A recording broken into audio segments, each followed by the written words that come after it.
Peristiwa kudeta Angkatan Perang Ratu Adil atau yang dikenal sebagai kudeta tanggal 23 Januari adalah suatu peristiwa yang terjadi pada tanggal 23 Januari tahun 1950,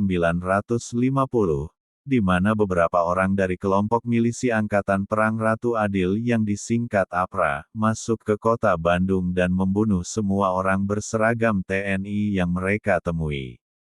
Aksi gerombolan ini telah direncanakan beberapa bulan sebelumnya oleh Westerling dan bahkan telah diketahui oleh pimpinan tertinggi militer Belanda.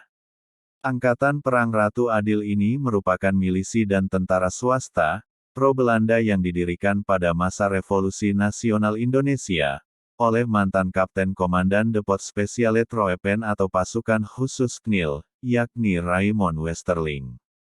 Westerling lahir sebagai anak kedua dari Paul Westerling yang merupakan orang Belanda dan ibunya bernama Sofia Mauzu yang berasal dari Yunani.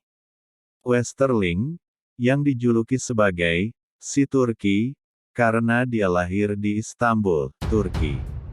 Westerling mendapat pelatihan khusus di Skotlandia. Dia masuk dinas militer pada tanggal 26 Agustus tahun 1941 di Kanada. Pada tanggal 27 Desember tahun 1941, dia tiba di Inggris dan bertugas di Brigade Princess Irene di Wolverhampton, dekat Birmingham. Nama milisi ini berasal dari bagian dari kitab ramalan Jawa kuno yakni Ramalan Jayabaya yang meramalkan kedatangan seorang yang disebut Ratu Adil, yang merupakan keturunan dari negara Turki. Karena mempunyai warisan darah campuran Turki, Westerling memandang dirinya sebagai sang Ratu Adil, yang diramalkan akan membebaskan rakyat Indonesia dari tirani. Westerling berusaha untuk mempertahankan adanya negara-negara federal dalam Republik Indonesia Serikat. Niatnya untuk melawan kesatuan Republik Indonesia yang dipimpin oleh Soekarno dan Hatta yang dianggapnya didominasi oleh orang-orang Jawa.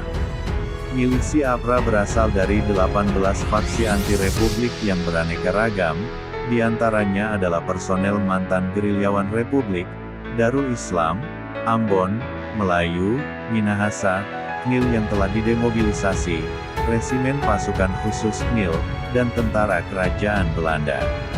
Tahun 1950, APRA telah berevolusi dari hanya beberapa unit yang tersebar di beberapa pedesaan menjadi kekuatan tempur berjumlah kurang lebih 2.000 personel. Pada bulan November tahun 1949, Dinas Rahasia Militer Belanda menerima laporan bahwa Westerling telah mendirikan organisasi rahasia yang mempunyai pengikut sekitar 500.000 orang. Laporan yang diterima Inspektur Polisi Belanda J.M. Verberg pada tanggal 8 Desember tahun 1949, menyebutkan bahwa nama organisasi bentukan Westerling adalah Ratu Adil, yang memiliki satuan bersenjata yang dinamakan Angkatan Perang Ratu Adil yang dikenal dengan singkatan APRA. Pengikutnya kebanyakan adalah mantan anggota KNIL dan yang melakukan desersi dari pasukan khusus RST atau Regimen Spesiale Troepen. Westerling juga mendapat bantuan dari temannya, yang orang Tionghoa bernama Chia Piet Kai, yang dikenalnya sejak sama-sama tinggal di kota Medan. Pada tanggal 5 Maret malam, sekitar pukul 20, Westerling menelepon Letnan Jenderal Burman van Frieden, Panglima tertinggi tentara Belanda.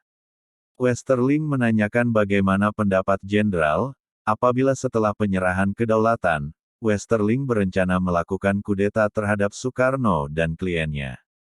Jenderal van Frieden, sebagai orang yang harus bertanggung jawab atas kelancaran penyerahan kedaulatan Republik Indonesia, yang akan dilaksanakan pada tanggal 27 Desember tahun 1949, memperingatkan Westerling agar tidak melakukan tindakan tersebut.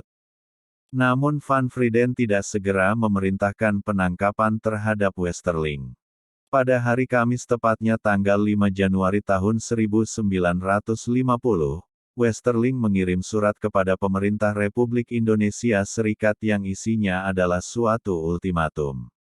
Ia menuntut agar pemerintah RI kala itu menghargai negara-negara bagian, terutama negara Pasundan. Pemerintah RIS juga harus mengakui APRA sebagai tentara Pasundan dan harus memberikan jawaban positif dalam waktu 7 hari dan mengancam apabila menolak, maka akan timbul bencana perang besar. Ultimatum Westerling ini tentu menimbulkan kegelisahan, tidak saja di kalangan RIS, namun juga di pihak Belanda dan Dr. H.M. Hirschfeld dan Nederlandse Hoge Commissaris, yang baru tiba di Indonesia. Kabinet RIS menghujani Hirschfeld dengan berbagai pertanyaan yang membuatnya menjadi sangat tidak nyaman. Menteri Dalam Negeri Belanda, yakni Sticker menginstruksikan kepada Hirschfeld untuk menindak semua pejabat sipil dan militer Belanda yang bekerja sama dengan Westerling. Pada tanggal 10 Januari tahun 1950, Hatta menyampaikan kepada Hirschfeld bahwa pihak Indonesia telah mengeluarkan perintah penangkapan terhadap Westerling.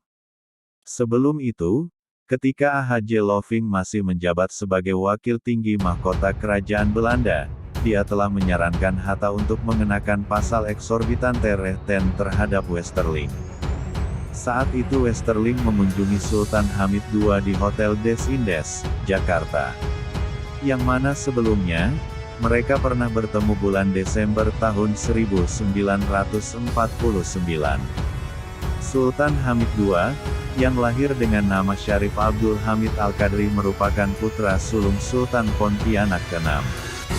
Sultan Hamid II adalah perancang lambang negara Indonesia, Garuda Pancasila yang di dalam tubuhnya mengalir darah Arab Indonesia. Westerling menerangkan tujuannya, dan meminta Hamid menjadi pemimpin gerakan mereka. Hamid ingin mengetahui secara rinci mengenai organisasi Westerling tersebut.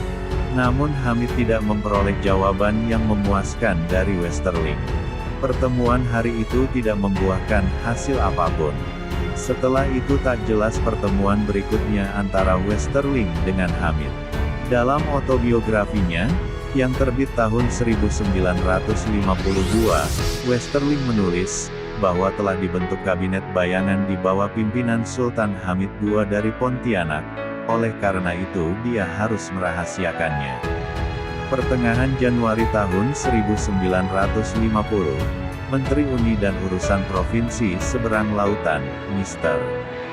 J.H. van Marsevin melakukan kunjungan ke Indonesia untuk mempersiapkan pertemuan Uni Indonesia-Belanda, yang akan diselenggarakan pada bulan Maret tahun 1950.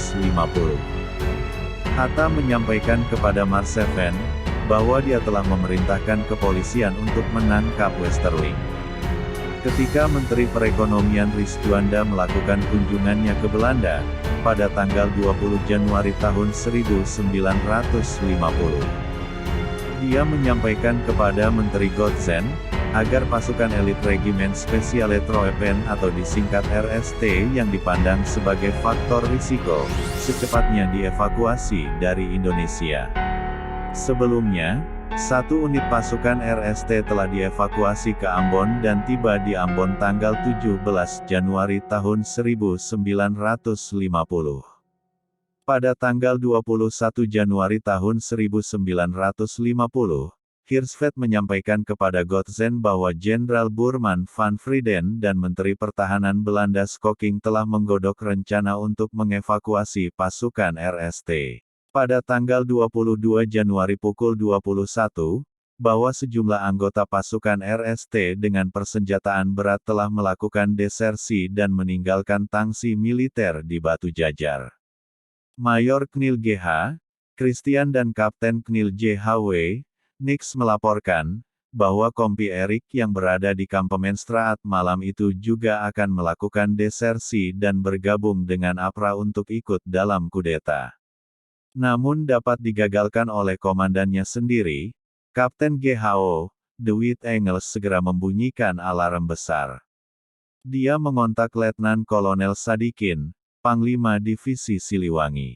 Engels juga melaporkan kejadian ini kepada Jenderal Burman van Frieden di Jakarta. Antara pukul 8 dan pukul 9 pagi, Engels menerima kedatangan Komandan Resletkol Borgouts, yang sangat terpukul akibat desersi anggota pasukannya.